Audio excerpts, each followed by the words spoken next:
and welcome. I'm Michael Lamar. If you engage yourself with the information you're about to discover, then you're about to become a better magician. You'll need a deck of cards, passion, and dedication. What you'll get in return is a truly empowering utility move. You'll also acquire a new repertoire of solid, powerful magic that your audiences are going to love. Of course, you'll have to put in some time and effort to master the techniques and the magic on this DVD. But, as you're about to see, there's some real payoffs in return for your efforts. So, get ready to learn and to develop. Please, meet my friend and the star of the show, Kostya. Hello, and welcome to the Cull DVD. I'm Kostya. If you're just beginning to learn the Cull, you're about to discover one of the most versatile techniques in card magic.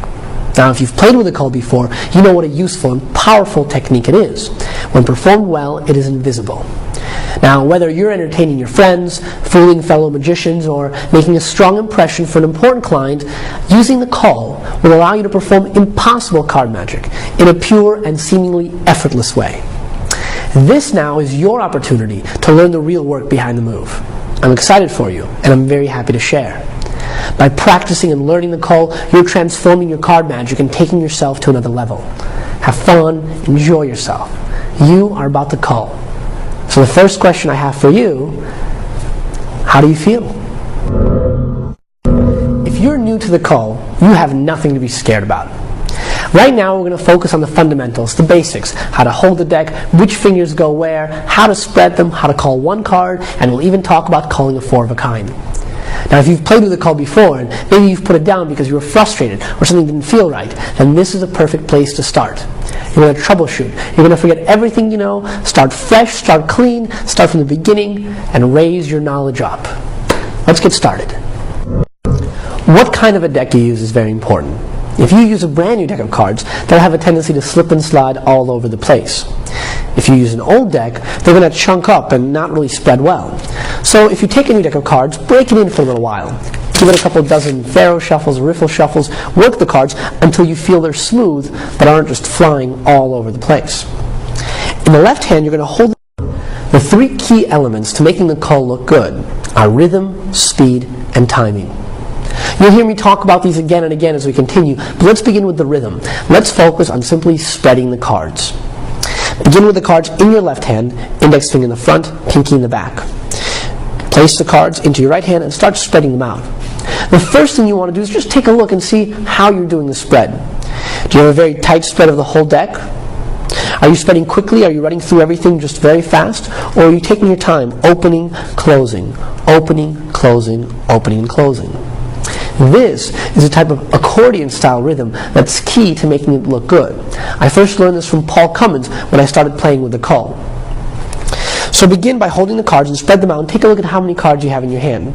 You should have about 8. You should have a clear picture, you should have it open, close again, open it up, close it again, and keep doing this and create this kind of flowing rhythm that's going to help you out when you're ready to call the cards. So let's begin by calling one card via the standard Hofzinser spread Cull. You're going to hold the deck in the left hand and start spreading them with the right. Now, before we go any further, let me give you an alternate way of holding the cards that you might find easier. Now, this is something that I started doing a year or two after I first started doing the Cull, therefore it's not natural for me. But if you're just starting out, you can take a look at it, weigh the pros and the cons, and discover what feels better for you. Hold the deck in the left hand just as before. The right hand, whereas before the three fingers were underneath and the pinky was curled in at the back, are now going to shift. Now these three fingers are going to be underneath the pack and the index finger is going to curl out in the front, matching that of the left hand. Now the advantage of this is that later on when you're performing, the index finger will act as cover in the front so the audience has no way of seeing any flashing. The disadvantage is that you won't have the pinky at the back to square up the cards as you continue calling more and more. Now try this out a few times and see what feels better. What you'll find is that if the index finger is on the front, you now have to use the ring finger to call the card. Or you might find it easier to use the pinky finger instead. Play around with it, see what feels better. Take your time because you have to let your fingers adjust and see how your muscles feel about which actions work best for you. Once you feel comfortable with which fingers of the right hand you're using to call the card, And once you know how the two hands work together, with the thumb pressing on the other card as the right fingers curl in to cull it, you're going to want to pick up a little bit of speed and start getting better at this. This is where timing is key. A lot of magicians put down the cull because they start culling one card, but they feel like they always have a hesitation. Well, there's a great way to cover that hesitation, and that's to create the rhythm of the spread. The spectators will never notice the card being culled if it's part of the action. So open the cards and close them. Open the cards and close them. Open the cards and close them. At this point, my thumb is now on that ace of diamonds, and I know that just as I close the cards, if the fingers curl in, I'm able to instantly cull that 10 of hearts and bring it to the bottom. So practice opening and closing. Notice where the timing is. Don't try to rush it just yet. You don't have to do this fast. In fact, the slower you do it, the more muscle memory you're going to have. So start slow, figure out what time it is, and where your fingers are. Notice that the cards that I call are not all the way here or here, they're not all the way back here, but they're right where my left thumb is. So it's natural for me just to curl in and get that card out.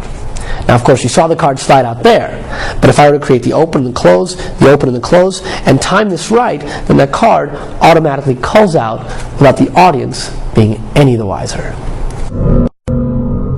Once you're comfortable culling one card, you'll probably be really excited to move on and start culling 2, 3, 4 more.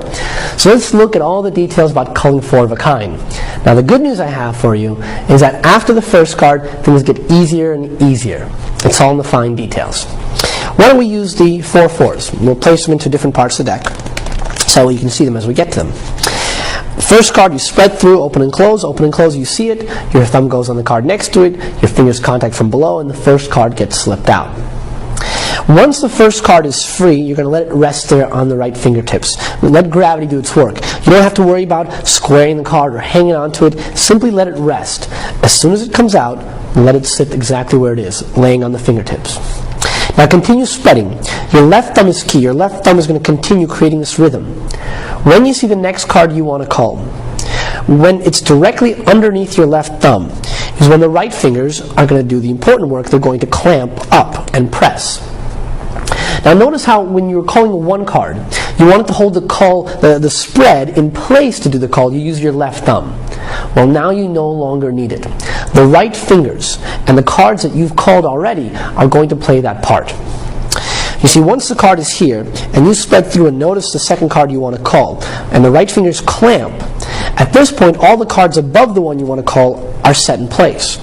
You can literally pick your right hand up at this point. You don't want to do that. In fact, you're going to avoid doing that. But just be aware that all these cards are clamped and held in place. What this allows you to do is tilt your wrist a little bit, and then using your middle finger to reach over and pull that second card out.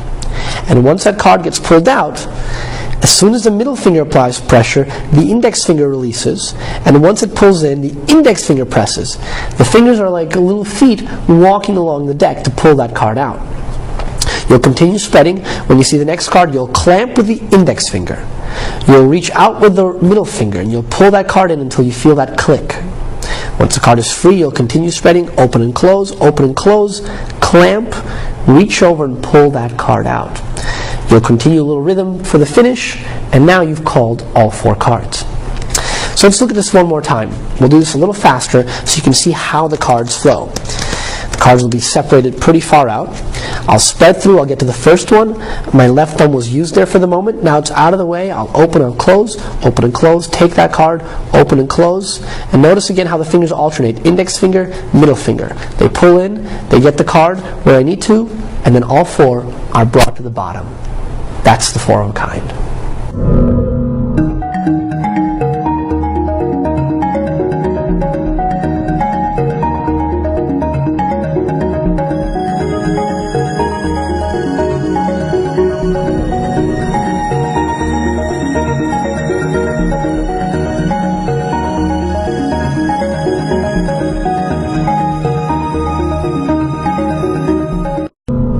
So now you're familiar with the fundamentals. You know how to hold the deck, you know which fingers to use, and you know the little techniques to cull one card and even 4 of a kind. You're well on your way. Now that you have the fundamentals down, you're ready to discover all the wonderful applications of the cull. We're going to look at how it can be used as a force, as a control, as a switch, and as an out for any contingency.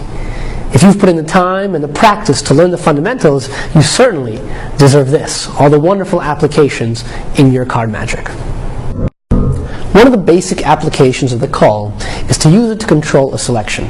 Now, there's two ways of doing this.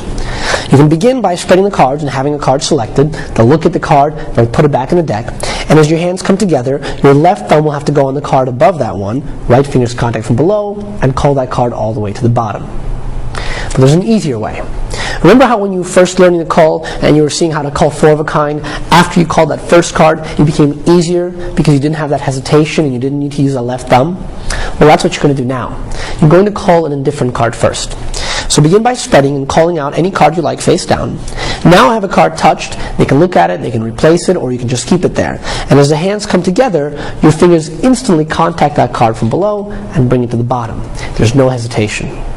In speed, it looks something like this. You're going through, you call an indifferent card, you have a spectator touch a playing card, they look at it, as the hands come together, the card is called, instantly brought to the bottom. Now at this point, what you can do is you can go into an overhand shuffle. And as you do that, you just peek at that card. It just takes a little glimpse, and now you know exactly what it is. Now I love giving the audience the feeling of control. So I can give them the deck of cards to shuffle, they can mix it up to their heart's content, I'll take it back for the moment and say, hey, you know what, you did a really good job shuffling. And as I do that, I'll spot the card, I'll call it out, turn the deck over, and now the card is in my control.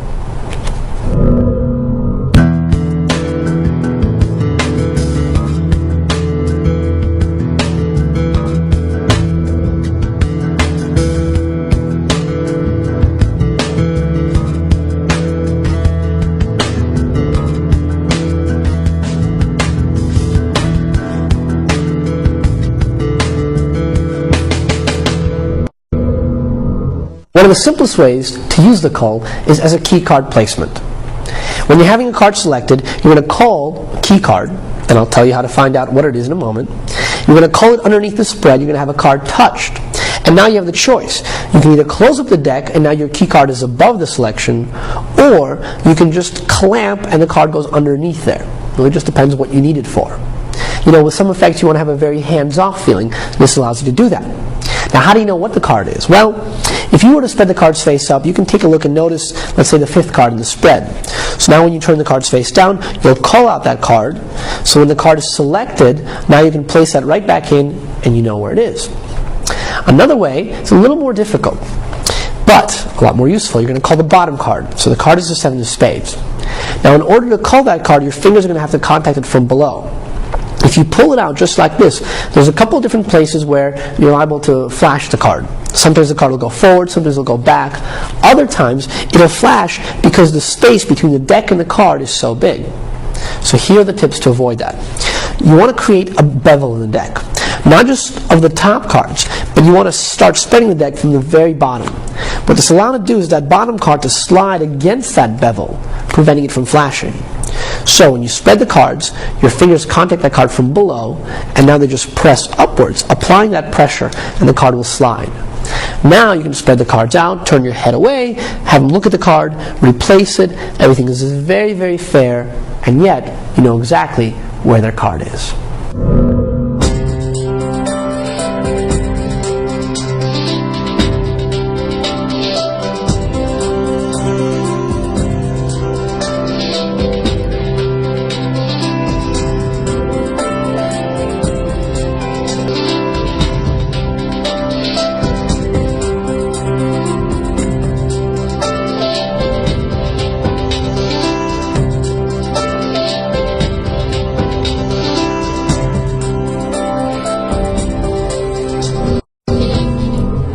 Now that you know how to cull a card from the bottom of the deck, here's a great way to use it as a force.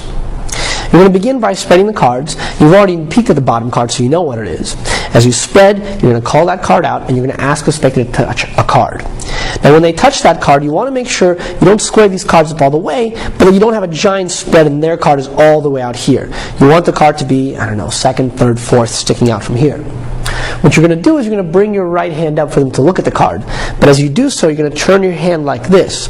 This will allow gravity to do the work, and if you just release your grip, the cards will fall together. Your right fingers can kick out and show them that card. To them, it'll look exactly like this is the card they touched. So So at speed, it would look something like this. The card is touched, they point to a card, so you want this one? Great, remember that card for me if you would. Now, this is kind of a quick gesture. The hands move up very fast. It really depends on your performing style. You may want something a little more solid. You may want to call the card, now have them touch that, and then square it up and then show it to them. This kind of creates the feeling of control, and the sound and all this makes a very big action. I don't like the audience to pay attention as much. I'm casually talking to them. Hey, do me a favor, point to a card. You want this one? Great. Remember that card for me if you would. It's a very casual action. You'll notice that sometimes the hands even come together in that action. I'll square the cards up. It's a very casual thing. That's the call as a force. Play with it, and you'll find how well it flows and how easily it goes unnoticed.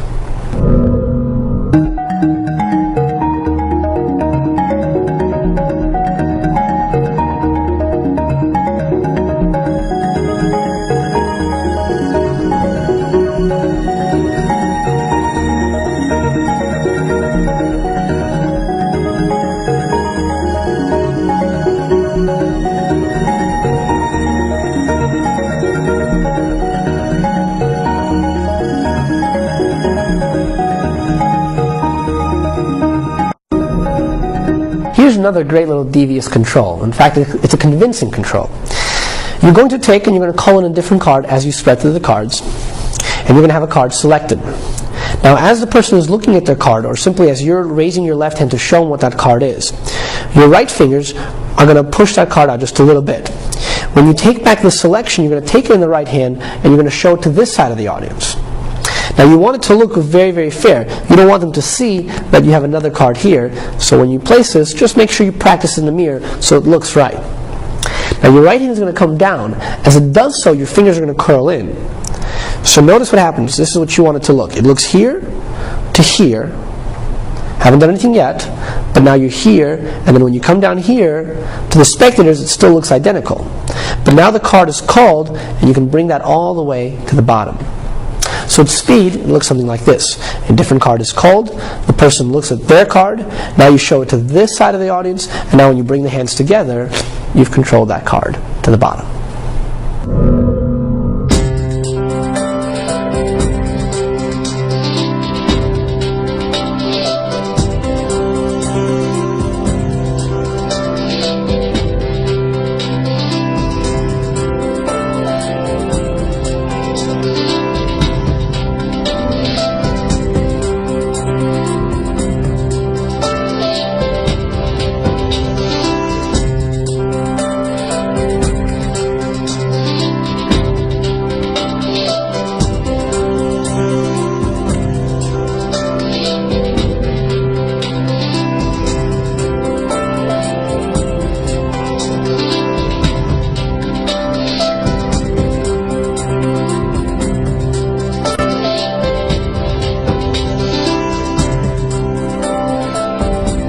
The more you start playing with the cull, the more applications you'll start to discover.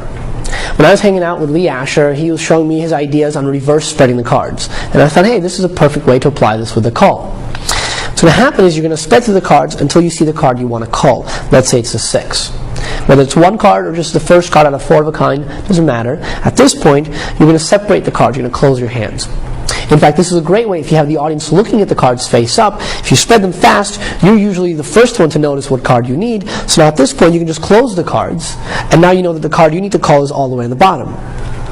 Most important now is to interact with the audience. So make a gesture, ask them a question, say, hey, I wanted to ask you. Whatever it is part of your presentation. You just have to create a little bit of time misdirection here. Now, when you bring your hands back together, instead of the cards being spread like this, your right thumb is going to press and going to reverse spread the cards so that they go this way. So it goes like this, and now instantly, when the two hands come together, this packet hits it halfway, at least 2, 3, 4 more cards of the right-hand packet are going to release and be instantly brought to the bottom. So at speed, it looks something like this. You spread, you find the card you want to call, you close, you gesture, now you come back together, and the card is instantly controlled. There you have it.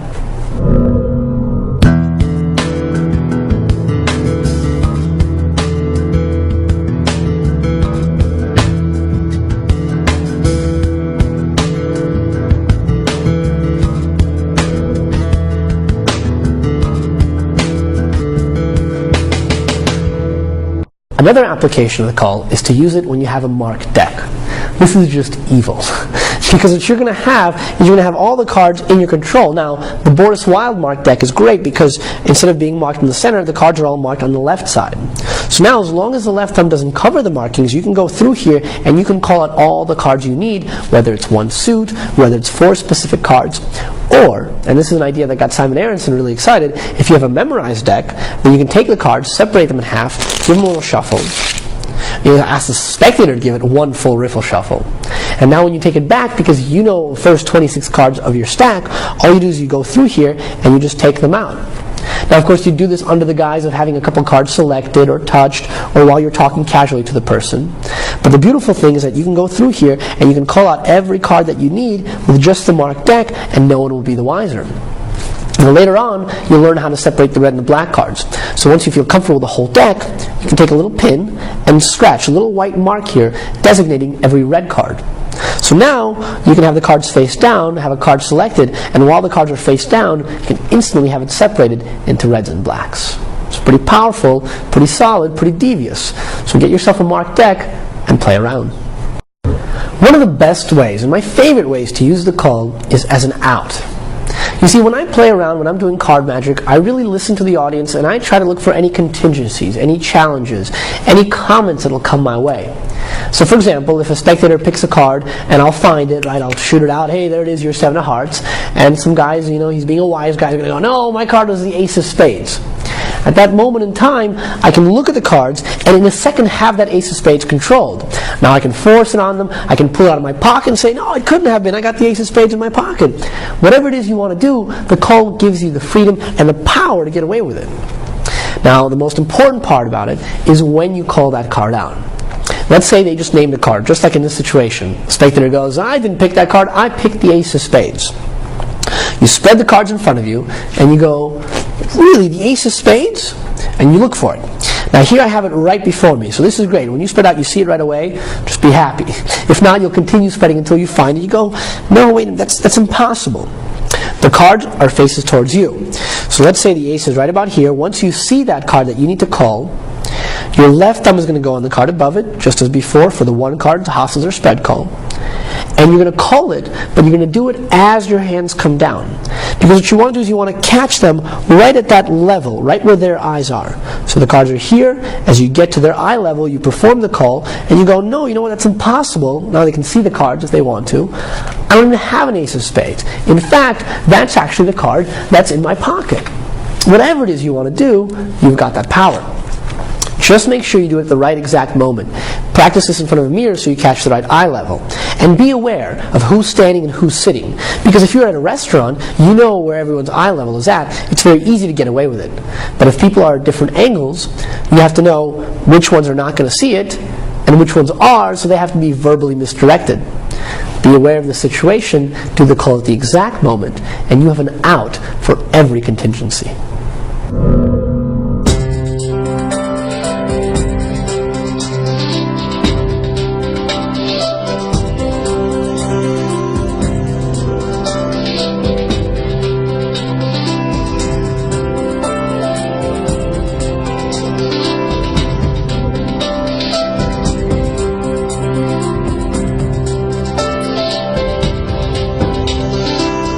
So the more you play with the Cull, the more applications you're going to discover. Learning the fundamentals is one thing, but being able to apply them and seeing the results in front of a real audience is what gives you the energy and invigorates you to keep practicing and getting better. But do make sure that you have the fundamentals down first. When you go out there in front of your audience, you want to feel confident. As you go through your routines, you'll find that a Cull can substitute many moves. You can use it instead of a force, instead of a control, instead of a switch, and my favorite way, as an out. You can take certain parts of your routines and tighten them up simply by using the Cull. And over time, you'll find that the Cull will become a fundamental part of your entire repertoire. Because you're able to utilize it in so many ways, in so many different situations, you'll start to grow more confident. You'll start to see great uses of it. And with practice, it'll just be natural. So you've been working hard, and now you know what a useful utility move the Cull can really be. You've put in the time to learn the fundamentals, you've seen all the applications, and now I know you're ready to move on. You're ready for a challenge. Forget one card, forget 4 cards, you're ready for the whole deck, aren't you? So this is a section. And we're going to talk about how to separate reds from blacks, cards upside down from right side up, and I'll even give you something special to work on, the angle call separation that will give your fingers quite a challenge. Have fun! Once you're able to call one card and then 4 of a kind, you're going to get excited and you're going to want to go for the whole deck. Well, I got some good news for you. Not only is it going to be easy for you once you've got the fundamentals down, but there's specific psychological and visual factors that are going to make it invisible to your audience. Now, rhythm, speed, and timing are key here. So let's begin looking at how you start the cards and what happens when you're calling more than one. We'll be calling the red cards right now. I'll spread through, I'll see the ace of diamonds, and that'll be the first card I call. I'll go through here, now I see the 7 and the 2. Now when 2 cards are together, and once you have the cards above them clamped, and your fingers can reach it underneath and touch them, the only thing you have to do is touch the last card. So what that means is you don't have to touch the 7, all you have to do is touch the 2. And the moment that your finger touches that 2, the fingers can curl in, and both cards will go at once. So if I go through here and I see that there's a 10, a 4, and a queen when I find them, my finger just touches the queen, and you'll notice that simply by curling in, all 3 cards go in at once. Now when you get to a big group, let's say like 7, 8 cards, you don't want to just go for the last one because suddenly it'll look like a huge bunch of cards just vanished. Instead, you want to take them in groups. So if the cards that you've called are here, riding underneath the spread, when you see the next red card you clamp, you would call 2, 2, and then 3. The idea here is to anticipate, to look, and just see which ones you need. Do you want to need 2, 1, 2, 1, 2? Every time as you continue spreading, your mind has to make a decision. Because you don't know if you have a big spread of cards or a small spread of cards. Start off with 1, then grab 2. And if there's a big group, take them in chunks so it doesn't look like the cards simply vanish. Once you've mastered the technical aspects, and feel comfortable at calling 7 cards or 5 cards just as easily as you call 1 or 2, now you're ready to work on the full deck separation. Now to start, look at the cards and see where you want to begin. The first card, the second card, or the third card. Now in our case here, I would begin with the Jack of Clubs. And I wouldn't really pull it all the way. You notice there's a second card next to it. What I would do in this case is pull that card out just halfway and then instantly call the other one out. So my index finger, my middle finger would start this, pull it out a little bit away, the second finger gets there, and now I can continue doing the call in a regular way. Now if I have 2 cards at the face, I'm not going to call the second one because this would be flashing it. Instead I'll just skip it and move on to the next one, and I'll slip cut those cards later on. Now if you have 3 cards, then it's much easier because you can spread through, simply take the third one, call that out, and now you've begun the call. Just as important as the technical aspects are to the call, the visual factors are just as important. Now there's a simple rule to follow when you're calling half the deck. Whatever is the color of the face card is the color that you want to call. So if I begin here, I'm going to call all the red cards. You'll find that everything looks just right. But if I were to eliminate this red card, what you'll see is just a sea of black cards, and the red card somehow vanishing into the void. Now if you do this face up, face down, you'll really begin to appreciate the difference. Because right now, if I'm calling all these face down cards, everything looks great. But the moment that I eliminate these 2 cards, and all I have left is the face up cards, now it starts to look pretty bad. So that's a simple rule. If the top card is face down, you're calling all the face down cards. Face up, calling all the face up cards. Now there's something very, very important, a little detail that I see so many magicians do. When they start spreading the cards that they're not calling are often left just like this, spread out. What happens when they do this is that the audience sees all these face-up cards being left. Now you'll notice that my cards are being squared up. That's because this is natural for me. And that's the secret of the left thumb. Because as I call, I'm constantly squaring up these cards. And I'm only leaving a few behind. That way, there's no chance of these cards flashing and for anything to give it away. I'll do this in action so you can really see this. I honestly didn't even realize this is what I was doing until a couple of friends pointed out the importance of the left thumb. So let's say we're separating reds and blacks. I'll give them one more little shuffle to make it fair, make it a little more difficult for me. And when I spread the cards, the left thumb, every time I get to a black card, it goes above. Now remember how in the first card, your thumb had to be there to keep that pressure? Well, there's no need for the left thumb to keep pressure. But what it's doing is it's closing up the spread. So look what happens. I press, and all I leave is the 5 and the queen sticking out. I press and I leave the 6. You really only need 1, 2, at most 3 cards for cover. Just make sure the cards are very far spread, allowing you to do this. Because if these red cards are closed up like this, you're not going to have room to call that card. These cards have to be spread out far, just not all of them. So you'll see, I have the ace and the king showing, the ace and the 3 showing, the 6, the queen and the 2. Every time the left thumb squares up those cards, all it leaves is just enough cards to create the cover in order to call the cards that are necessary. Those are the visual aspects. Take a look at it. Watch this again and again. Make sure you understand this clearly. These are the important details that will make the call look so good. And the more you practice, the better you get. The more little details you'll discover that you have to work on and finesse. Little things that you can take care of. So this is the troubleshooting section. Let's tighten this up. One of the problems that I hear people come all the time is the cards get out of control. The cards become all messy. This happens especially when you're first learning it, because you're still moving very slow and you're very conscious of your efforts. And you're trying to do this and you're trying to figure out how everything feels, and the cards literally, they just get out of hand, especially when you're doing the full deck or the angle call separation, and people get frustrated. There's no reason to get frustrated. You can feel relaxed about this. It's going to go away eventually. Just take care of the little details. Now the fingers are there to help you out to make sure the cards get squared up. This makes us go back to the fundamentals. Remember, index finger in the front, pinky in the back keeps these cards square, creates that tunnel, so you know they're not going to get out of hand. The pinky is here in the back to make sure that when the cards are there, when they coalesce, especially if you're performing in front of an audience and you're going to be calling like this when you're performing for them, you want your pinky here. If you don't have it, those cards are going to fall out of your hand. So instead, when you're performing for a big crowd like this, you have to have your pinky there to make sure the cards get squared up, because now gravity is forcing them to come down, and this is nice because they're being squared up against your pinky.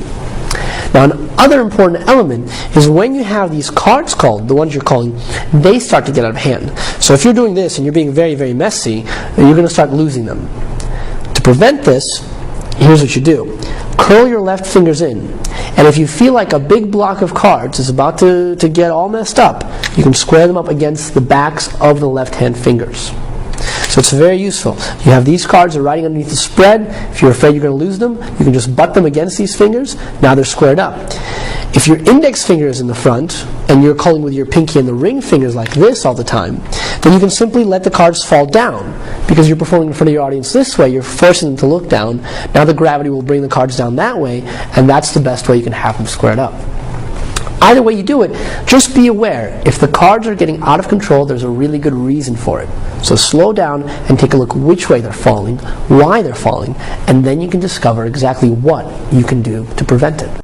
You've heard me mention lots of times that one of the most important things is rhythm.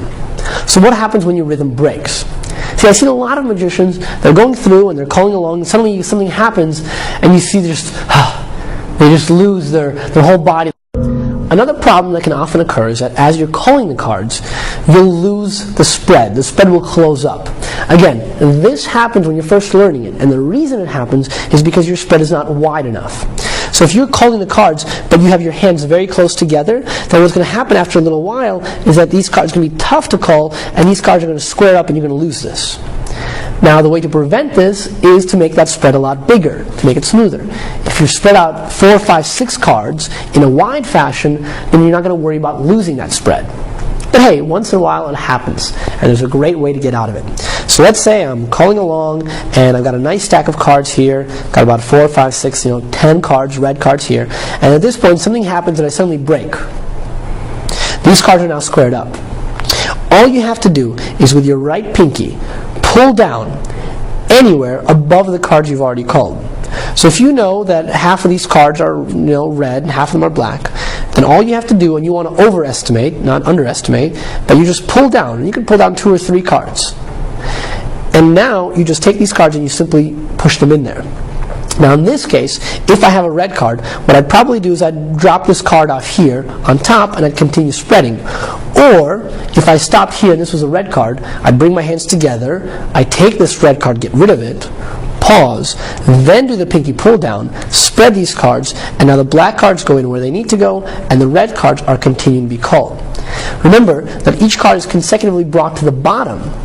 Therefore, all you have to do is just pull down and the cards will automatically go there. I'll do this at speed for you so you can really see it in action.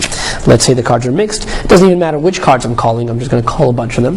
And at this point, something breaks. I pause. Now remember, if I make a mistake, I'll slow down. I won't act like it's a big deal. As I talk, I get the pinky pulled down. My hands come back together. And now I can continue calling the cards that I need to. That's a great way to fix that mistake. Here's another problem that can often occur. And the solution for it not only solves that problem, but makes sure that you never lose any cards that you call. Now the problem is this. You may not even notice that you're doing this, but when I bring this up, you'll look in the mirror and you'll go, ooh, okay. When a person is calling the cards, and let's say you're going for half the deck, and you've got a good chunk of 20 cards in your hand, the tendency after a while, because you have such a thick packet, is to literally pick up the hand and to pull these off. Because it's difficult for them to go up, so you're tempted to pick up your hand and pull, pick up and pull. Now, the audience will notice this because A, there's a big shadow effect that appears there in between the cards, and if they're looking from the side, they'll clearly start seeing this. Now, one way to fix it is to turn your body. So if the audience is in front of you, you're going to turn this way. So now, even though you're picking up these cards, it's not seen as much because you're in front of them, faces. But you've got to admit, it still looks pretty bad. So here is where the wrists come into play. The wrists are such an important factor here. Let me show you what I mean. You start off spreading the cards, and let's say you've called these 20 cards, and you're continuing calling. Now, instead of picking up to pull that card to the bottom, all I do is I turn my wrist inwards just a little bit. Now the left edge of the card is pressed and it stays connected to that card. But what happens is that card now clearly, it has no choice but to go to the bottom, and I don't have to pick up the deck at all. Now you'll notice that if I turn my body this way, there's nothing for you to see. Because the cards are flushed together, there's nothing for you to see at all, and there is no gap that's created. The audience never sees that. So try that in the mirror. Take a look, notice if you have that problem. Put a good 25 cards in your hand and see if you have the tendency to pick up. If you're doing this, now you know what you need to eliminate. So do that. Pick it up, play with it. Just tilt your wrist a little bit. Simply by tilting your wrist inwards, you'll find that every card is coming out clearly and there's no more flashing. Now the other great thing about having the wrists there is this. Is that when you have them, you're never going to lose a card. Magicians say all the time, well, I was calling 4 of a kind, I thought everything was perfect, and in the moment that I came back to it, I lost some cards. I didn't get what I needed. So, if you're going to do that, by tilting the wrists, it'll prevent any cards from losing. Because the reason you lose the cards is because when you felt that click and you thought you were pulling, the click never really happened. Remember, you're pulling, and sometimes you'll feel like you got it, but really you end up losing it, and you end up putting backs on the cards you called earlier. By tilting your wrists, you make sure that you pick each card cleanly, and not a single card is left behind.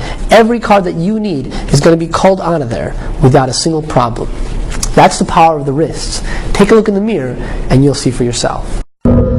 So, perhaps you've mastered calling 1 card and you feel comfortable calling 4 of a kind and you've got the whole deck down and now you're just bored and in need of a challenge. Well, in this case, this is for you. I call this the angle call separation. I started working on Leonard Green's angle separation before I even learned the call. And so when I started playing with the call, I combined the two together. Now it's useful in specific situations. You can actually separate the deck into the 4 suits, or you can have a 4 of a kind, 2 4 of a kinds called out, and keep them separated. So for example, I have these kings and aces all mixed up here. And what I'm going to do is I'm going to interlace them, just place them into different parts of the deck. So now they're there. And now when I'm ready to call, I'll call the first one out normally. There's that ace. It goes in regular way. When I get to the king, however, instead of using this fingers, I'm going to use the pinky and pull that card down and get it to in-jog. So as I go through, the ace goes in normally, the king goes in-jogged. Ace goes normally. When I get to the king, I use my pinky and I pull down, I in-jog that. The ace is normal. The king gets pulled down, in-jogged. So now when I square up, the only thing I have to do is strip out those cards. And now I've got the 4 kings followed by the 4 aces. Nifty, isn't it? Now, of course, little things you want to watch out for. And you might have noticed that as I was calling the cards, where the pinky was sticking out here in the back, and every card was kind of seen flashing here at the corner. Well, to make sure that doesn't happen, when you first spread those cards out, just in-jog a couple, like this. So now let's say if I'm calling the 9 here, and then I'm down-jogging the 5, now it's a lot less liable to be seen, and what I'll do is I'll also kind of call them as much as later as possible. So they don't go at an angle here, but they get pulled in and then down. So I'm here all the way, when I see the 9, here's a regular one, and when I get to the end, I can just strip this out, and I can get all the cards that I need, the 4, 5s, and the 9s. Now, if you're going to do this with a full deck, you're actually able to separate it into the 4 suits in just 1.5 spreads. This is the fun part. This is the challenge, all right? You begin by calling, let's say, the hearts and clubs. Hearts go in one way, and then clubs go in the other way. So as you're going through, hearts are going this way, clubs are going the other way. Hearts, clubs, hearts. Now, I'll be honest with you. I don't actually do this that often when I'm performing. I'll do this as an exercise for myself, or because it takes so much attention to really do this right, I'll do it casually if I'm talking to someone, just to kind of warm my fingers up. But I don't often count on it when I'm working full-time to really get the job done. I think it'll be easier to turn around, walk away, and out-jog it somewhere else. But if you've done that, you separate all the clubs and you separate all the hearts. Now you can go back and you can check, see if you've missed anything, and you clean that up quickly. But now what that does is it leaves the top half of all the spades and the diamonds together. Now here's a nice thing. If you are really going to do this in action, if you're really going to put in the practice into it, here's what I would do. Begin by first spreading the cards and taking out the jokers, or taking out the 4 aces. You're setting up for a trick. You're telling the audience, I just need these 4 cards. And as you up-jog whatever cards you need, that's when you call those 2 suits first, turn it over, you strip out the out-jog cards if you didn't take them out already, then you strip out your in-jog halves, so now they're separated. Now you set the deck down, pick up those 4 aces, do the trick with the aces. And now when you're ready, you go back, and the great thing is that the audience won't notice that these are just spades and diamonds. To them it'll look like a really full shuffle deck. So now once you've got that, all you're doing is calling 1 suit. You can slip cut the cards that are there in the face, and now you've separated all the diamonds, all the spades, all the hearts, and all the clubs. That's the power of the angle call separation.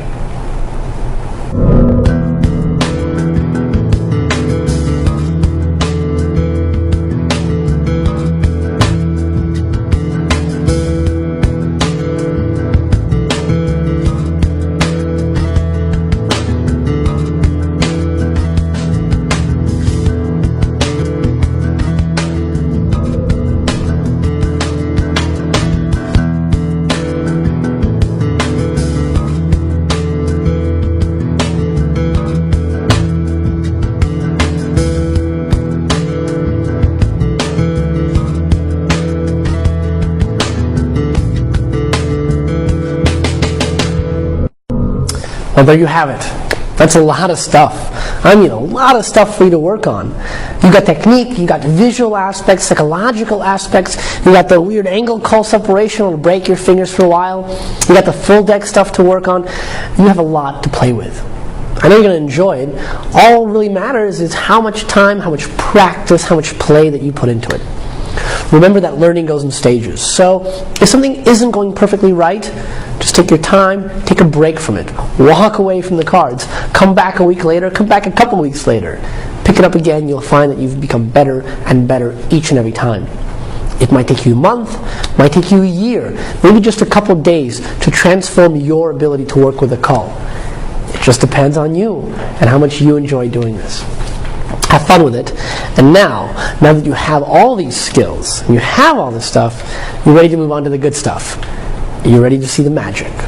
So here it is, in the real world, in action. Check it out. Now it's time to see the cull in action. Welcome to the Garlic, beautiful Italian restaurant in New Smyrna Beach, Florida, where I've had the absolute pleasure of honing my material over the last 4 years. Come on in.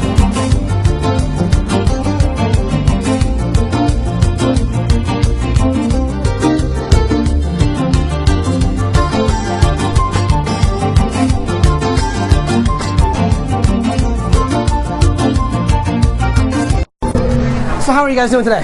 You guys are relax and enjoy the beautiful Florida weather? Yeah, beautiful. All right, so in for a great dinner. awesome. Well, hey, it's a good place to have a good dinner.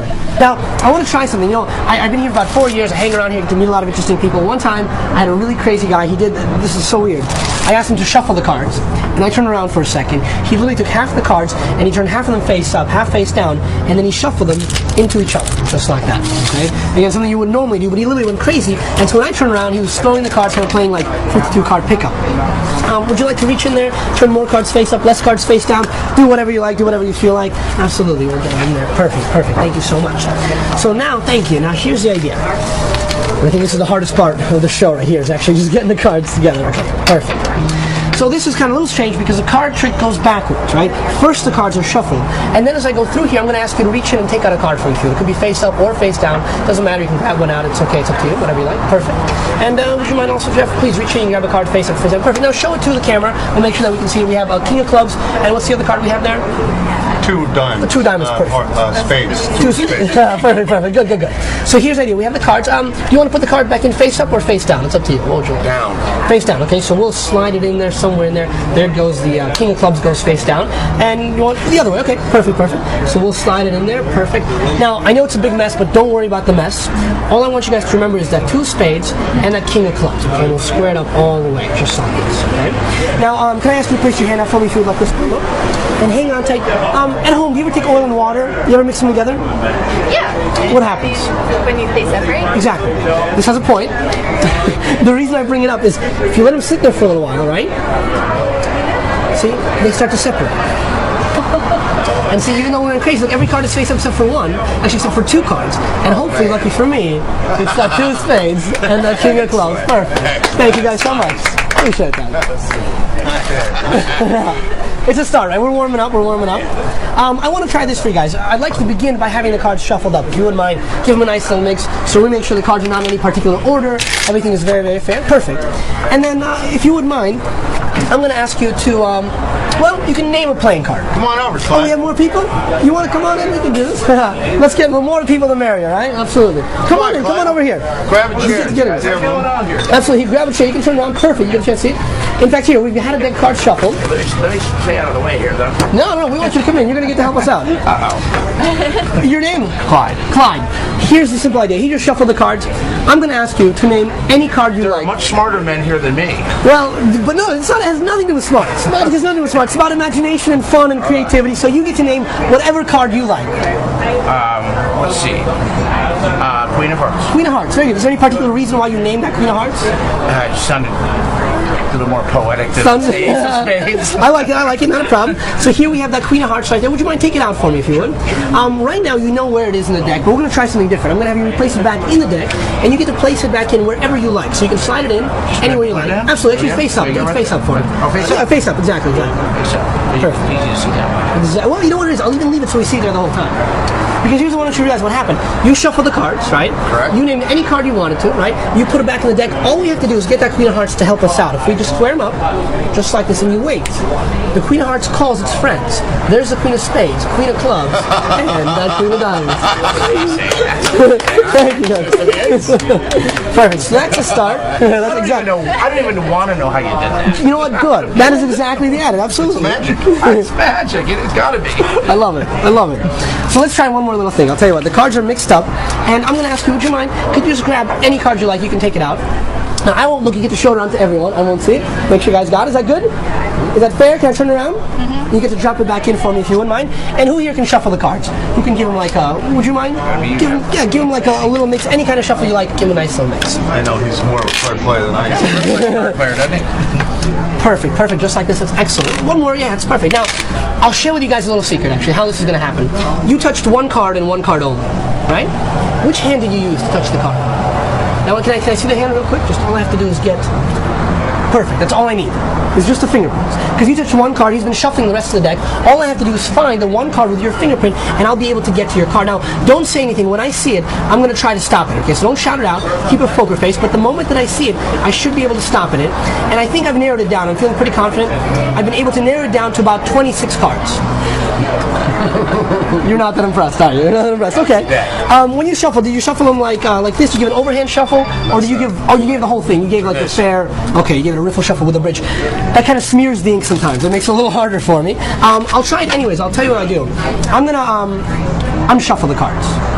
Now, I know it sounds strange, but here's the idea. Instead of shuffling the cards like this, unshuffling looks something like that. I don't know if it worked perfectly. Okay? I don't know if it worked exactly right the way I want it to be. But if it did, what I've been able to do is to unshuffle the deck into 26 black cards. No way. And perfectly into 26 red cards. Now, thank you. Appreciate that. And that's what I mean by 26. Well, here, I know it's one of the black cards, so I'll gather up the black cards. I'll leave them right here, just like this. I'll gather up the red cards right there. And I'll take out your card, the spade, right? 1, 2, 3. Look, I was thinking right inside here, believe it or not, the 3 has vanished over here. And to make it easier for you to see, has reappeared right over here. Perfect. Thank you guys so much. I appreciate it. Thank you guys so much for coming out to the Garlic tonight. I hope you enjoy the rest of your day. Thank you guys. Thank you so much. For dessert. Are you ready to do the crazy shuffle? This is the craziest thing I do. So are you sure you're ready to do the crazy shuffle? Okay, good. Here's the idea. You're going to start off by picking out a card from us. So you take one out. Anyone you like. I won't look. I'm going to turn around. Show the card around to everyone. Make sure you guys see it. You guys all got it? I won't look. Can I turn around? Yeah. Okay, perfect. You can drop it back in there for me. Go ahead, place it right back. And who can shuffle up the cards? Who can give me? Would you mind? Sure. How do you normally shuffle the cards? Like this, or what do you normally do? Perfect. So you get to give them a little mix. Now, for now, this is like the normal shuffle, right? But we're going to do the crazy shuffle. So can you take it? Perfect. One? You know what? Separate them like you're going to shuffle, but then take half of them and turn them face up. And then shuffle the face-up cards into the face-down cards. Kind of like a crazy upside-down, crazy like drunken shuffle. Something you would normally do, you know. But we're here at the Golly to do something crazy. And just don't push them in. Oh, no, don't push them in. I'm sorry, did you push them in? Are you serious? Different trick, that's okay. No, that's okay. It's worse than that. No, that's okay. No, my fault. I'm so sorry. Here. Let's do this. Okay. I'll fix them. No. Well, how long would it take you? No, it's okay. Just a couple seconds. Really? Not seconds, minutes, maybe. Minute, exactly. Okay. You know what? Here. Let's do this. Fix that. What? I was gonna say it won't take that long. Let's just fix it. Well, here. Why don't we do this? I'll give you to fix it in a second. I wish. No. Are you kidding me? Oh, you fix it. No. Do you still remember the card? Yeah. Okay. Yeah. Let's try. You know what? Here, I want to do this. I'm gonna see. Don't worry about the deck. Table. I'm gonna see if I can pick up on your card. Okay. No way. I'm gonna try. Just look for the card. Okay. No way. Don't say. Just watch for it. Okay. Don't say anything. When I see it, I'm gonna try to stop it. Okay. So don't shout it out, even though it's a mess. When I see it, I should be able to stop it. So don't give it away. It should be coming up here. You didn't. Not the. Tell you which one it is? I don't think you saw it in there.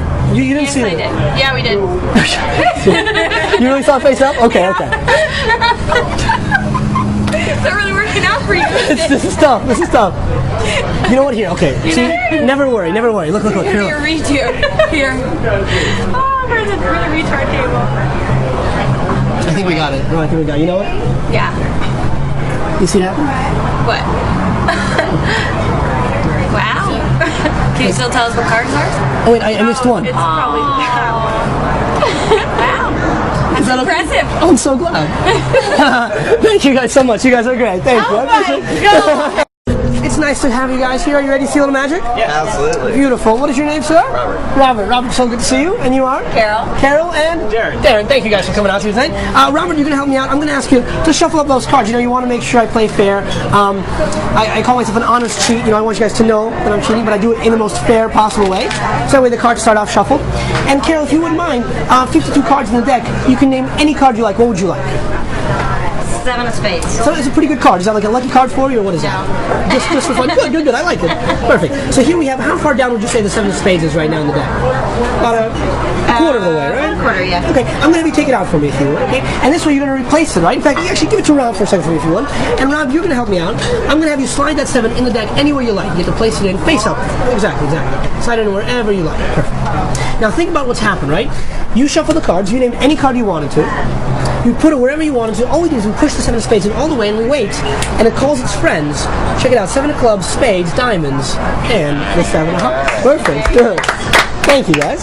So that's a start. Now, I'll show you something strange about these cards, all right? I'm going to have you hang on to that 7 of hearts for me, if you would. Can you take the 7 of diamonds? And I will give you the 7 of spades and the 7 of clubs. Perfect. Now we're going to do, you shuffled normally earlier. I'm going to give you kind of a crazy shuffle where half the cards are face up, half the cards are face down. I'm going to push them in just like this, and you actually see them being shuffled all the way, right? Not every day you get to do that, right? So now that they're mixed up, cards face up every single which way, doesn't matter. You have the choice. You can put that 7 of hearts back in the deck, face up or face down. It's up to you, whatever you like. Slide that in there, excellent. Okay, so there goes the 7 of hearts. And you have your choice also. You can put it back in face up or face down. Perfect, just like this. Which one would you like to go first, 7 of clubs or the 7 of spades? Spades. Slide it in there, face up or face down, it's up to you. Perfect. And then, of course, 7 of clubs, you're going to do it the other way? Yeah. That's fine, it's up to you, wherever you like. You slide it in there. Perfect, just like this, okay? So what we have here is we have one giant mix of these cards, okay? Some cards face up, some cards face down. All we have to do is just wait kind of, I think that's it. That long? That's it. That's really all I think. I know it makes no sense, but look, if you look, just like before, look, there's the 7 diamonds, there's the 7 of clubs, the 7 of spades, and the 7 of hearts. Perfect. Good. Thank you, guys. Good. Thank you, guys. Now, I'll tell you what, we'll try something really crazy. This is my favorite thing in the world. Can I ask you, would you mind, could you reach in and grab a card for me? You're going to take a look, show it around to everyone. Make sure you guys see it all. Everyone's got it? Now, don't let me see it. I'm going to turn back around here. And who here can shuffle the cards? Who here can, you can do that? How do you normally show? You think, well, we'll try it here. You can take the cards. You know what? I have an idea for you. What is your name? Susanna, we're going to do something really cool. Are you ready? I'm going to give you half the cards, okay? And we're going to do a crazy shuffle. Take some cards and drop them here on the table. Take some cards, drop them here on the table. Go ahead, drop them just like that. All right, now drop some the other way. So you're going to drop them face up, and then face down, and then face up, and then face down, and then face up, and then face down. Do whatever you like. Go crazy, Susanna. Go nuts. Whatever you like. Now, normally, you wouldn't do this, right? This would take forever to go through. Perfect. Yeah, exactly. We get to shuffle them up. Would you like to hear? Can you shuffle those up for me if you would? And here, I'll take back the rest. Thank you so much. So again, something you would normally do, but this is about as crazy as it possibly gets, right? So here's the idea. I'll take those back. Thank you so much. Here's the idea, guys. I know it's one big mess, but do you still remember your card? Okay. I want you to look for it. I don't want you to tell me which one of these cards is yours, but just look for it. And when I see it, I'm going to try to stop it, okay? So maybe it's face up, maybe it's face down. The moment that I see it, I should be able to get to it. So don't give it away. Don't shout it out. I think it's coming up here. And you know what? Actually, I have a feeling that I don't think you saw the card in there, right? You didn't see the card in there. Oh, you did see it? It was a king. No. It wasn't? Okay, good. I'm glad she didn't tell me. Okay, good. You know what it is? With all these cards face up, face down, it's kind of hard to see. If you watch close, if you see the cards, you see it happen? Even though we went crazy and even though we shuffled the cards, look, they're all straight. And every card is now the same way. Every single card is now facing the right way. Oh, except for one. But hopefully, lucky for me, that's that. 7 of spades. Perfect. Thank you guys so much. I appreciate it. I'll tell you what, let's try one more thing. Could I ask you to help me out? Would you mind grab any card you like? Go ahead, take one out for me if you would. Anyone at all. And show it around to everyone. I won't look. Make sure you guys see that card. Alright? You can show it to the camera too. Make sure they got it. And can I turn back around? Yep. Alright, very good. Now I'm going to ask you, could you shuffle the cards? How do you normally shuffle the cards? You give them like a little mix like this for me? Give them a little mix. Now I'm going to try something. This is a little secret. I'm going to try to look for the card if I can. Try to reach in there and find it here. I'm going to look for your guys' reaction. So I'm going to tell you right now, try to keep a poker face if you can. Try not to give it away. Perfect. Thank you so much. So here's the idea. I'd like you to look for the card. The moment that I see it, I have a feeling I'm going to be able to stop it, okay? Now I know it's not the queen, for example, but let me see. It should be here coming up. I don't think you've seen it yet. I don't have, you guys aren't reacting, you guys aren't screaming. You know, okay, I think I've narrowed it down. I've narrowed it down to one of 26. Well, that's good. That's not impressive, is it? That's not that impressive. Okay, it's okay. Sounds like my ability. Well, it sounds halfway there, you know. When you shuffle the cards, did you shuffle them like this? Did you give them like a good little riffle shuffle? You did. Okay, that might be the tough part. I'll tell you what I'll do. Instead of shuffling the cards, I'm going to unshuffle them, okay? And it's kind of strange. Instead of shuffling, I'm going to unshuffle. Now, I don't know if it worked perfectly. I'm not sure if it did.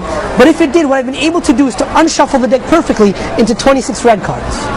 Wow. And perfectly into 26 black cards, just like this. Well, you know what it is? I know that's what I mean by 26. I narrowed it down. I think it's one of the black cards. So tell you what, can I ask you to hang on to the black cards? And can I ask you to hang on to the red cards for me? I'll take out the card, the king, yeah, the king of spades. Right? I'll sneak it right inside there. Now, believe it or not, here, if we take these, you'll see the king has actually vanished from over here.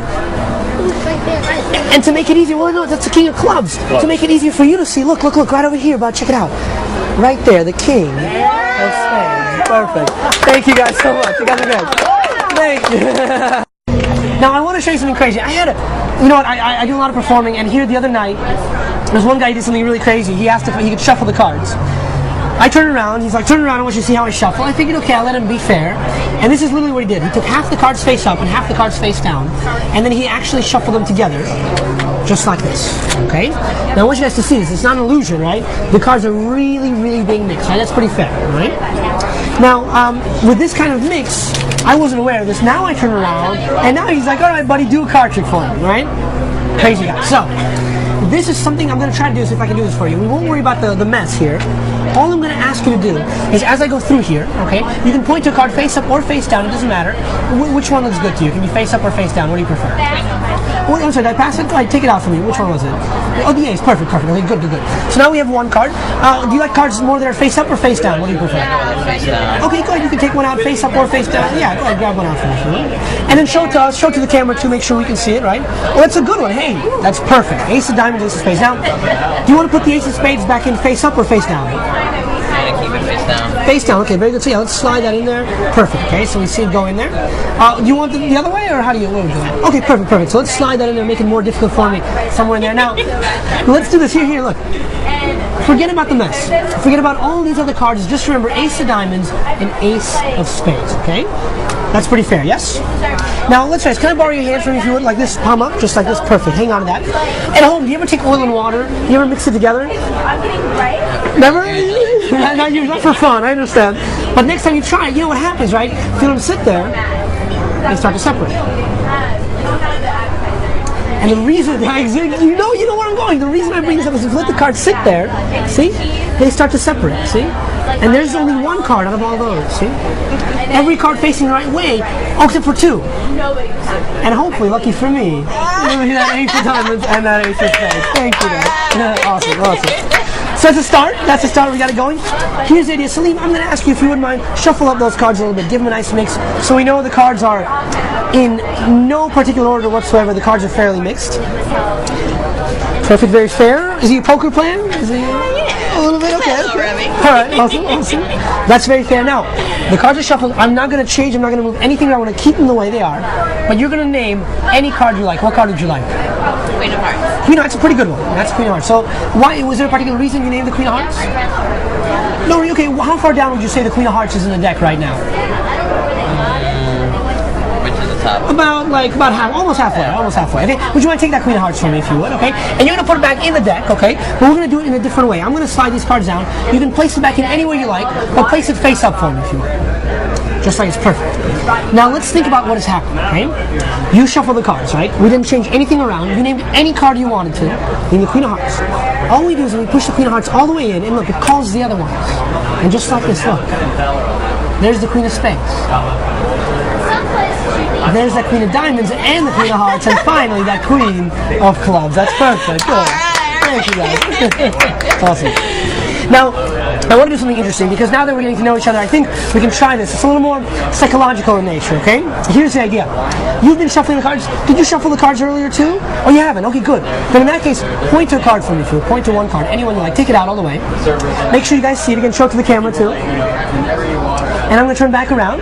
Excellent. And you did so well last time, I'm going to ask you to shuffle them again. And there's actually a very important reason why I have you shuffle them, because you only touched one card.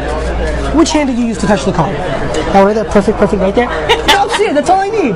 It's just a fingerprint, and now I've got it. Now you shuffle the rest of the deck. I'm going to look for the card, okay? Don't say anything when you guys see the card, okay? I think... Is that... Let me see again? No, that's not it. Okay, it's not hers. Okay, I was just checking. Look for it. I want you to look for it, okay? Don't say anything. When I see the card, I'm going to try to stop it, okay? And don't shout it out, but the moment that I see I'm looking for... No, that's not it. You know what? You put your fingerprint on the Queen of Hearts, too, so it might throw me off a little bit. But as long as I think I'm able to get it... Okay, I've narrowed it down. I've narrowed it down to about 26 cards. which apparently to her is not that impressive. It's, you're not, okay. When you shuffle them, do you give them like an overhand shuffle, or do you go all the way and you give them like a full-on riffle shuffle I give too? an overhand. Okay. Oh, you did. Okay. I'm going to do this. In order to find your card, I'm going to unshuffle. Okay? So if shuffling is like this, an unshuffle looks something like that. Now I don't know if it worked perfectly. But if it did, what I've been able to do is to, 1, 2, 3, okay, I think I got it, is to unshuffle into 26 red cards. And perfectly into 26 black cards, just like that. Well, thank you. Well, thank you guys. Very kind. But that's what I mean by 26. I narrowed down to one of those 26 cards. So if I gather up the black cards, I'll leave them right here. I'll gather up the red cards. I'll leave them right there. I'll take out your card, the 5, right? Perfect. You see the clubs right there too, right? I'll sneak it right inside there. Believe it or not, the 5 has vanished from over here, and to make it easier for you to see, has reappeared right over here. Perfect. Thank you guys so much. Thank you. You guys are wonderful. Thanks so much for coming out here tonight. So welcome to the Garlic. How are you guys doing tonight? Fantastic. Good. Have I ever done any magic for you before? Absolutely not. No? Okay, well, beautiful. Well, then I have for you. You look familiar. Yes. I done for you. Okay, good. But you guys haven't. So first I'll just warm your eyes up a little bit so we kind of get you guys on the same scale. I'm going to do a little bit of card magic here. And I'm going to try something here for you. Oh my God. That's not a good start. I'm sorry. I'm sorry about that. That's not a good start. No, it's okay. No, here. You know what? No, forget it. Let's go. I played this game before. It's not Not fun. Here, let's do this. Okay. I'll pick those up. Would you mind me? Can you shuffle those up for me if you wouldn't mind? Yeah. Just give a little mix up. So, what is your name, by the way? Phil. Phil, what is your name? Nikki. Nikki, can you shuffle those up for me if you would? I'm sorry about this. And what is your name? Frona. What is that? Frona. I love that name. Frona, can you shuffle those up for me if you would? Good. And you do look familiar. I believe, is it Aaron? Aaron, very good. Okay, excellent. Okay, so here, there's a few more. I'm so sorry about this, but there you go. Okay. So let's just go with this, and I'll do a new card trick for you guys. How's that? Something I've never done for anyone before. Is that okay? All right. Okay. Cool. So I'll take those back when you're happy. And here, would you mind grab a card from me if you would? Grab any card you like. It's okay if you want. Great. And grab one card out of your packet if you like. You can grab one out of yours too. Doesn't matter which way they go. You can grab one out from me if you would. Perfect. And you can grab one out from here if you want instead, or if you want. Perfect. Good. I'll take all those. And then here, do you have you can grab one out as well. Why not? Okay. Face up or face down, doesn't matter. Very important. I want you guys to remember the card. And I'll even look at them in a second, some of them maybe. But show them to the camera. So go ahead, show yours to the camera, Phil, make sure it's got it. And then go ahead and put your card back in. Now, you can put it in, and this is the cool thing. Yeah, okay, we can do this, okay. You can put it back in face up or face down. It's up to you, whatever you like. It doesn't matter. I'm just saying face up is easier. You're so kind. Thank you. Okay, $7. Good, okay. And would you mind dropping your card in face up or face down? Doesn't matter. Perfect, just like this, great. And you're going to remember your card. We have the 2 hearts, great. You can drop it in. Perfect. And then you remembered your card? Yeah. Do you prefer to put it back in face up or face down? What do you like? I'll go face up. Okay, perfect. So we have the 10 as well. So we have this giant mess. So face up, I believe face up, face down, and I believe you put your card back in face down, right? Face up. Oh, face up. Okay. So 3 cards one way, your card the other way. How about this? What if I could do this trick? And again, I've never done this, so I'm going to try it. If I can make all the cards face the same way, would that be impressive? Sure. Okay. Do you want to face up or face down? Face down. Face down, okay? Or face down. Okay. Yeah. No, I'm serious. But to make it easier for you to see, I've straightened out every other card. Except Oh my God. for these. Look, there's 1, there's 2, and there's 3. Let's see, do we get that 5, the 2, and that 7? How do we do? Good. Thank you, guys. Thank you.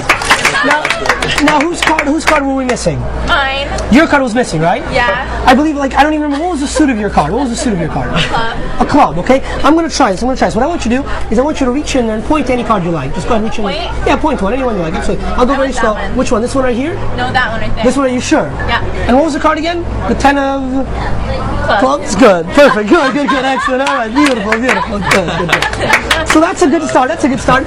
I'll tell you what.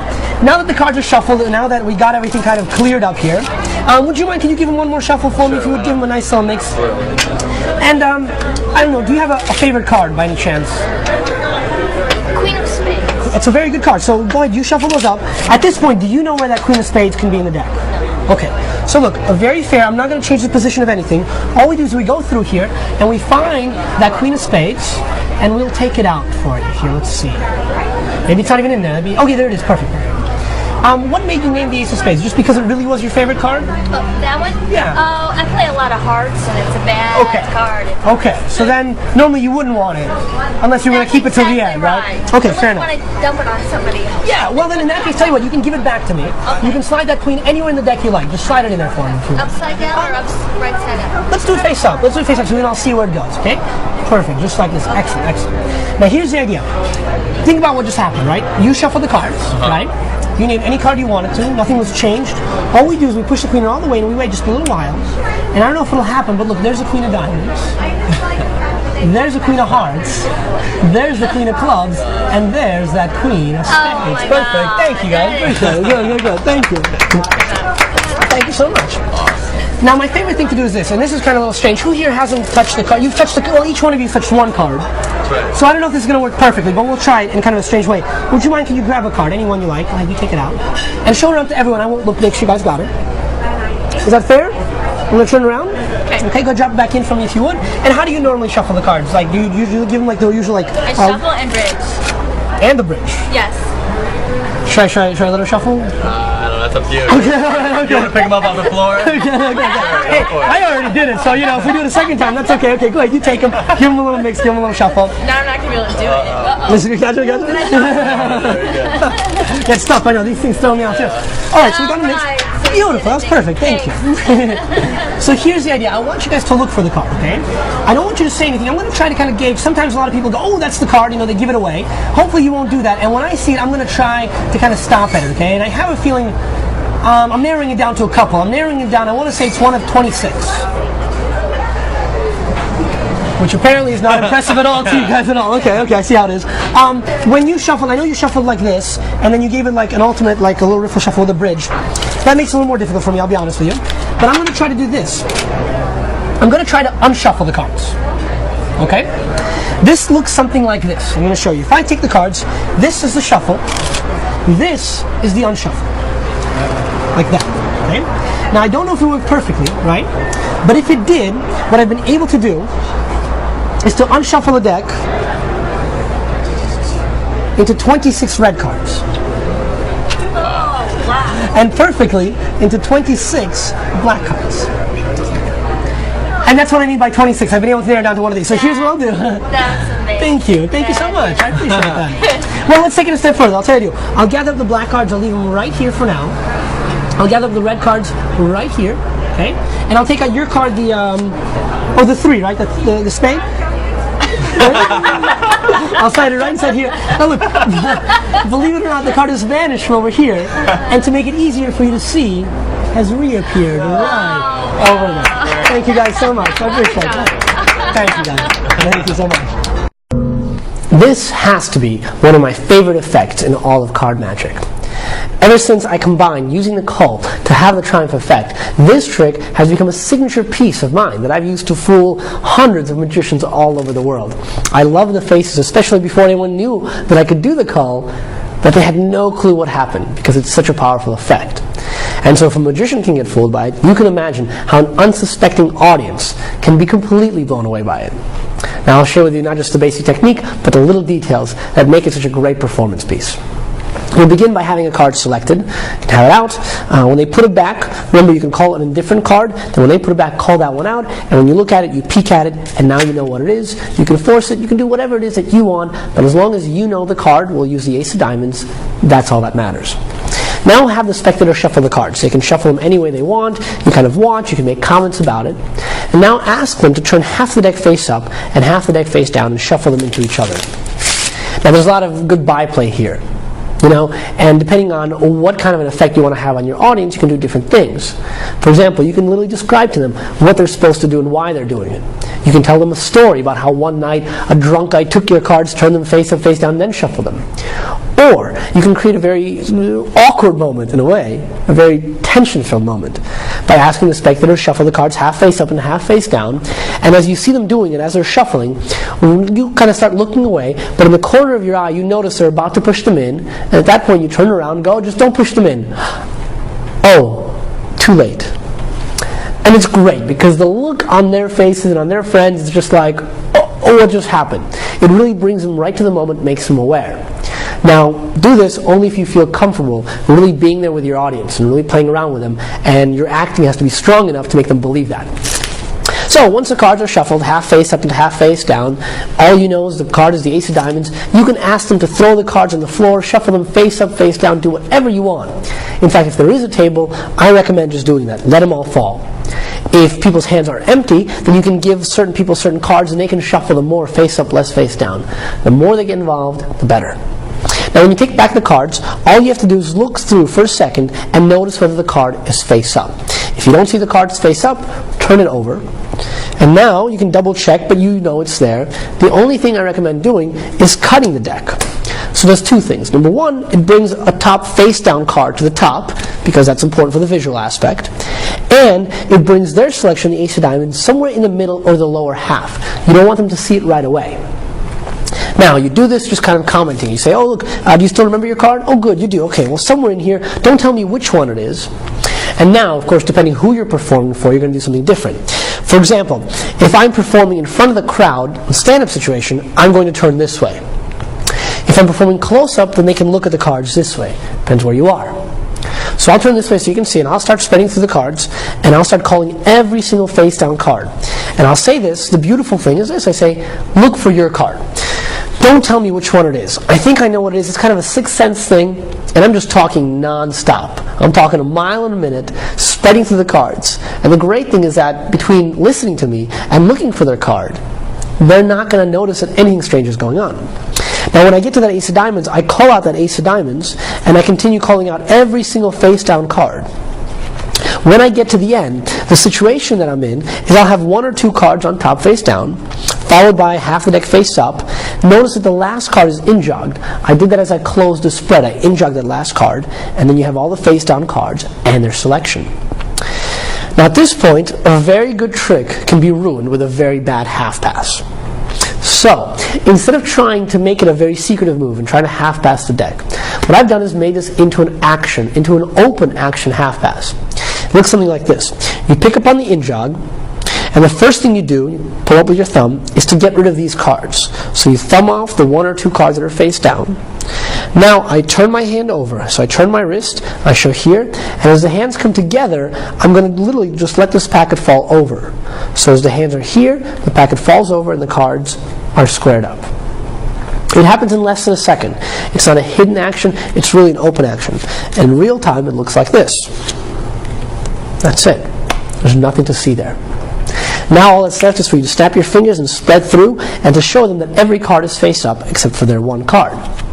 Now again, how you do that is going to have a different impact on the audience. The most important thing is to realize what's going on in their minds. They have no clue that the cards have righted themselves. So how do you set it up? How do you build the anticipation?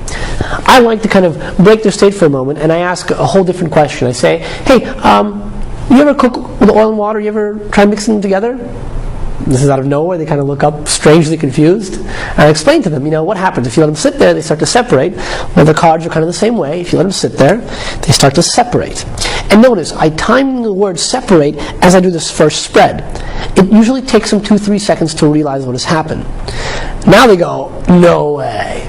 I go, yep, every single card is turned face down. Now I know that I'm about to approach the ace of diamonds, so before I do, I'll often break my hands and show them. So it's like this. These cards are separated. That's right, every single card is turned the right way. Every single card except for one. Get to the end, come back, and hopefully, lucky for me, that's your ace of diamonds. That's Caligula Triumph. It really is one of my favorite, one of the strongest effects. I mean, you can do this anytime, anywhere. As long as you have an idea of what their selection is. Now, they can mess with you all they want. They can take the cards, they can shuffle them, they can go crazy, they can go wild, throw the cards all over the floor. The fact that this is so fair is what makes it so convincing and so strong. And now that you have mastered calling the cards, one card and four of a kind and red and black and can do all this, you'll feel confident, to go out there and perform this in front of the audience. Making sure that they focus on looking for their selection. That's all the misdirection you need to completely blow them away. Enjoy it. Now I'd like to share with you another version of Triumph. This one is a little more devious. And the real reason you might want to try this one first is the reason why I didn't publish it when I came up with it a couple years ago. You see, I was doing the regular triumph, the Caligula triumph, for a long time. And I was comfortable with just spreading through the cards, and magicians would all ask me, aren't you afraid that the spectators might catch you when they're looking at you spread the cards? Aren't you worried about doing the call right in front of them? And it never bothered me, and it'll never bother you as long as you feel confident in your technique. But I know how it is. Anytime, you get a new trick, you want to go out there, you want to do it right away, right, before you even practiced it fully. So this version has so much misdirection, has so much built-in misdirection, that you can actually go out there and do it. And even if your call isn't 100% perfect, you'll still get away with it. Now, that having been said, it doesn't mean you should go out there and do it. And that's one of the reasons I didn't publish this for several years. I kind of kept it, hidden. But now here it is. The title of it is Shuffle First, Ask Questions Later. Because that's exactly what you do. Simply by changing the timing, you're going to have a lot more misdirection. Now, why do you shuffle first? Well, again, that's up to you. You can either tell a story, you can ask them to do it, or, and this is my favorite way, is you do it kind of by accident. Sometimes you're able to drop the cards. So if you have a couple cards and then you have shuffled secretly, when the audience isn't looking, you take half the cards or a quarter of the cards face up into face down, you ferret them in there, and now as you're talking to them, you drop the cards on the floor. Suddenly these cards are all mixed up. Another great way to begin the effect. Builds a lot of tension too. So, the cards are shuffled face up, face down, the audience is there, you have them do it, whatever you've done. Now you ask two people to help you out. And as you ask them, you say, do me a favor, I'd like you to help me out. I need you to take out a playing card. And as you do that, you begin to call all the face down cards. Sneaky, isn't it? You call all the face down cards as you're having the first card selected. So someone takes out a card. Now you want to buy yourself some time. So you turn to the second spectator, you ask them their name, you say, would you like to take a card out face up or face down? It's up to you, doesn't matter. And they, let's say, take out a card face up. As they take it out, you continue calling the cards. And this is very, very important that as you're finished, you don't square the cards up all the way. You don't want them neat. You want them messy. So as you bring the cards together, notice that I in-jog the last face-up card I got to. Notice that the cards come together, but I leave them as they are in this messy state.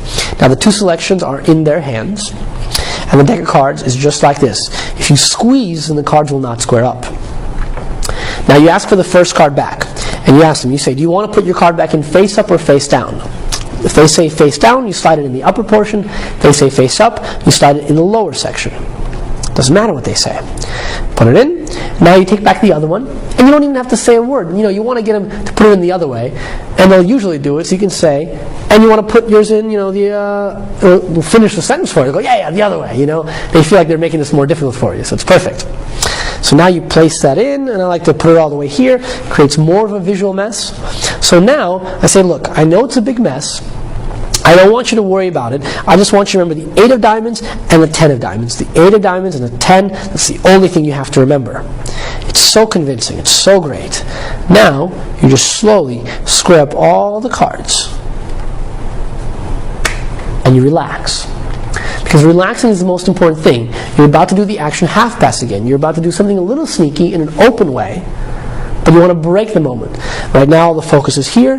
The second that you drop your shoulders and relax, they relax as well. Now this allows you to pick up at the natural break. So you're going to do like a shot of the 8 cut, simply by pressing here and pressing with your thumb, the cards fall away, they separate at that natural breaking point. So now when they do that, you can do this, you slip cut, you say here, look, place your hand out for me, palm up if you would, and you place it in their hand. Now you wait, take a beat, say check it out. Now every card has straightened itself out except for one. I'll jog 1. Wait, luckily 2. And hopefully those are your 2 cards. Now a great way to build up towards the finish is to set up the effect in their minds. Remember, all that's left when your show is done is a memory. So what kind of memory are you creating? Well, I like to build the effect this way. I place the cards in their hand and I say, look, you pick the card, you shuffle the cards face up, face down, you guys pick them, you put them back in. One card is facing up, one card is facing down. Would you be impressed if yeah, let's try it. If I could make both of them turn the same way, would you guys be impressed? They say, yeah. I say, okay, which way? They go face down. Go watch. Done. Nice little laugh there, You pause. Now, no, seriously, they are face down. And to make it easier for you to see, I straighten out every other card except for your 2 selections. So that is a beautiful effect. Simply by changing the time of when you do the call, you've got a whole new effect, a whole different presentation if you want to do. And if you practice, you'll get to go out there and do it. But even if you don't have it perfectly down, this is a great opportunity for you to go out there and get comfortable doing the call right underneath the audience's noses without them ever realizing it. This next effect is a favorite of mine. I came up with it originally because I really wanted to mess with magicians, and then with most of my effects I started performing it for lay people and realized that just by adding some emotion and interest to it, a boring card trick, a card trick that's about the cards, can now involve the whole audience and be really interesting if you build it up the right way. So, I begin by giving the deck to a person and asking them to shuffle the cards. I pick the one who really played cards or who really knows something about them, someone who's going to care about the fact that they're shuffling, that they're in control. I turn to someone else and I ask them if, they know all the cards, they're familiar with all of them, and I ask them to name any playing card they like. That person names a card, let's say the 5 of diamonds. Now when I take back the cards, I say, look, watch close. No sleight of hand, and as I do this, I'm going to call the mates, the other 3 5s. Now in this case, for example, when I picked up the deck, you see that the 5 was here second. Kind of a bad situation. I've told you before that you don't want to call the second card. In this case, I would kind of pause, I would break, and I go, why'd you name the 5 of diamonds anyways? And I would come back and I'd do that reverse spread, and now I've got the card Cull. Now I get to the 5 of diamonds and I'll out-jog it. And if, like in this case, the card's already out-jogged and I still need to cull 2 more cards, I have to buy some time, I'll go, okay, you named the 5 of diamonds, how far down in the deck would you say the 5 of diamonds is? I'll give you an answer. Meanwhile, you've culled the other mates, and when you get to the end, you in-jog that last card, the bottom card, and you square up. And they say, oh, it's about 10 cards down. I go, no, look, he shuffled the cards. He was in all control. Did you know that that's where it was going to be? They say no, and I give them the card at that point. This is not a set pattern. It really depends on where the other mates are. If they come before I out-jog the selection or if they come afterwards. With enough play, you'll figure out when to buy time. So now they're holding on to the 5 of diamonds. You have the in-jog that's above the other 3 mates. You have to get those turned over. And you're going to do it in a smooth move. It's a hidden move, but it's done kind of in the open. At least it's covered by a shuffle. Here's how it looks. You pick up on the in-jog over here. You pick it up, and you're going to pick up and you're going to turn over the whole deck. But you're going to do it in a hidden way. So you're going to do it by sliding. And the deck keeps in contact with the card the whole time. So you're here, and you just shuffle off, and now you've reversed the cards on the bottom of the deck. So as you do this, I find it helps if I turn my body. So if I turn my body at that point, the shuffle is completely covered. It works really well. Now the 3 cards are on the bottom. And what you're going to do is you're going to essentially re-slide them, re-stack them into the different parts of the deck. So you spread through, you contact the bottom card, you call it out, making sure to keep pressure so it doesn't flash at the front, and you just reinsert it into the deck. You continue going, you pull out, and you insert it, you pull out, and now all 3 cards have been loaded into different parts of the deck. Now at this point, what you can actually do is you can do the ribbon spread hideout. By spreading the cards on the table, because the 3 loaded cards are face up and they're side jogged, they're not going to be seen. You have a nice little spread here. So whether you put it on the table or keep it in your hand, this is a full face down deck in their minds. Now at this point, you have them take back their selection and you have them slide it back into the deck face up. You square it up very, very slowly and you build up. You build it up, you say, hey look, you shuffled the cards. You named any card you wanted to. You didn't know where it was going to be. We didn't do anything with the deck, and you can say that confidently because no one's even going to remember that you shuffled, because that shuffling moment happens as they take that card. So you can say, look, we never changed the position of any of the cards. No one has ever called me out on that. You say, we didn't do anything. Cards are fair just as you shuffle them. You put the 5 in, you square it up all the way, and you say, watch close. That's 1, that's 2, that's 3, and that's 4. Build up. Build it up, and now you spread, and there they are, the 5 of hearts, the 5 of spades, the 5 of diamonds, and the 5 of clubs. This is a great, powerful, clean effect. If you build up the conditions right, they're going to be completely blown away. Moreover, once you've got a 4 of a kind, you can go into so many other tricks that you want to do, including the next one, something that I like to call, and if all goes wrong. So if you were excited by the two different versions of Triumph, and you thought about, well, wait a minute, if you can change the time, then you might have jumped ahead and realized that you can also call the cards, not just when the spectator is looking at them, and not just when the cards are being picked, but also when the cards are being returned. Now this is a little more difficult, because now the focus is on the cards. So, in this case, your call has to be perfect in order for you to get away with it. So make sure you've practiced this and you feel very confident in it. Now I like to start this effect by, as I mentioned in the other effect, by shuffling the cards face up into face down. It really creates interest when the cards go all over the place, and you have to convince your audience that, oh wow, it's okay, no big deal, let's just go through this. Let me make something up on the spot for you. I know the cards are all crazy, they're all mixed up, but let's try something anyways. If you can convince them of that, you've got emotion. What more do you want in magic trick? So now the cards are really mixed up, and if there's 2, 3, 4 people, I hand out the packets to the different people. I have each person pick a card from a packet, and then I collect all the packets, and now I have the whole deck. So let's say we'll use these 4 cards, Ace, 3, 5, and 10. Now as I go through here, and I have the cards returned, I'm going to start calling all the face-down cards. Now as I'm calling each face-down card, I'm asking them to replace their selections. Now they have a choice. They can either put their card back in face-up or face-down. If they put their card in face up, then of course I'm going to call it out. I'm going to call every face-up card that they put back in with the face-down cards from the deck. If they place the card back in face down, what's great is I'll leave it there. In fact, I'll leave it sticking out. That way it's part of the visual convincer. You can see how good that looks, because now they're seeing face-down cards amongst the face-up cards. I'll continue calling. Let's say the next person puts it in face up, I'll call it out, and the last person puts it in face down, I'll leave it there, I'll call the other face down card, and I'll time it so that I'm getting towards the end of the deck as I get to the last person. Now again, you have this giant mess. You can kind of show this display if you want to, and all you have to do is just square up, slip cut that card, do the open turnover, place it into their hand, and now just wait. You can do a little turnover, whatever you like, and then you spread, and the 4 cards are there. The ace, the 5, the 10, and the 3. This is a great effect because it really allows you to involve so many people in the audience and allows them to shuffle the cards. It gives a hands-on experience, so much byplay, so much emotion. What more can you ask for? I love this trick. I hope you do too. Besides the Triumph, this effect is the one that I've been closing with for the last, about 8-9 years now.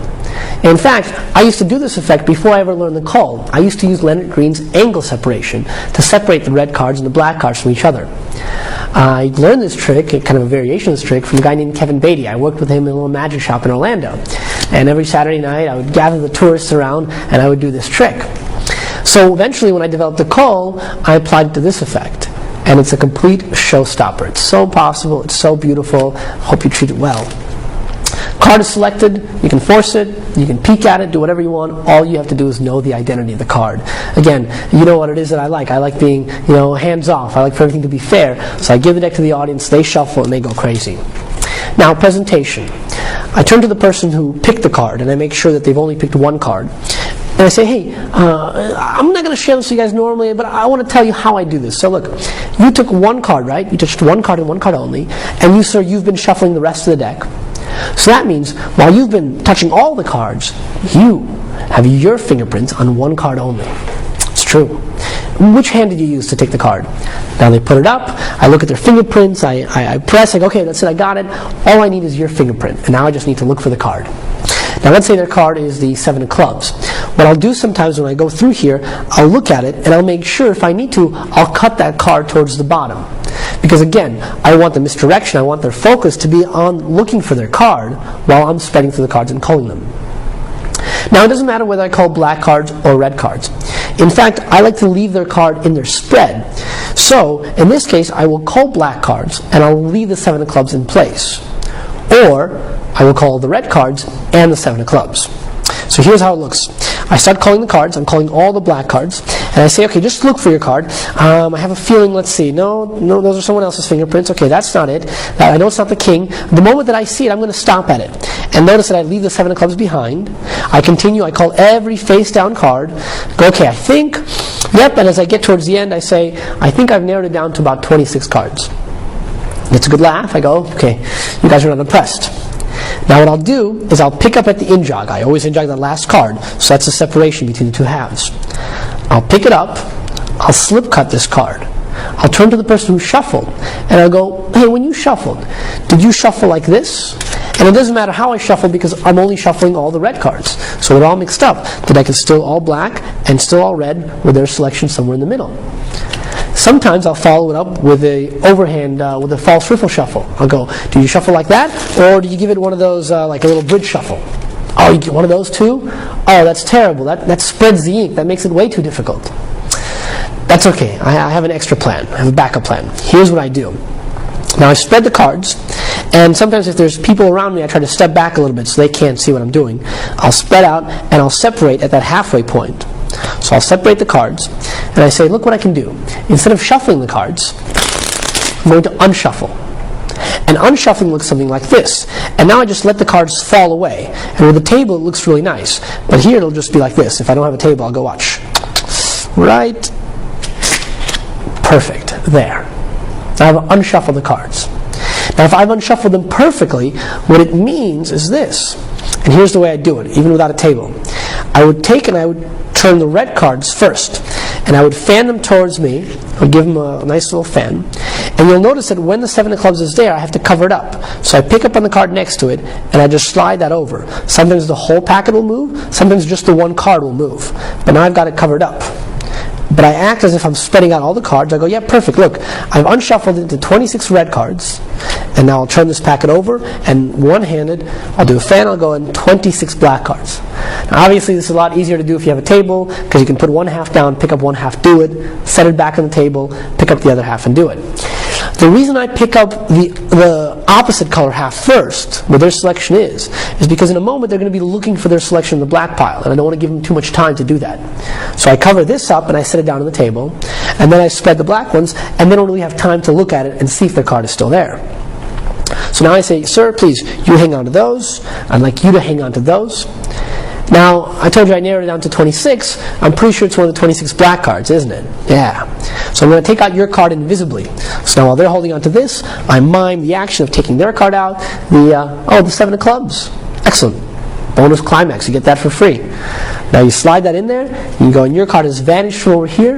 And to make it easier, here it is, the 7 of clubs. So that is a beautiful, beautiful trick. I close with it all the time. I don't know if there's anything else you could do that's stronger. Maybe put the deck into brand new deck order. There's ways to do that too.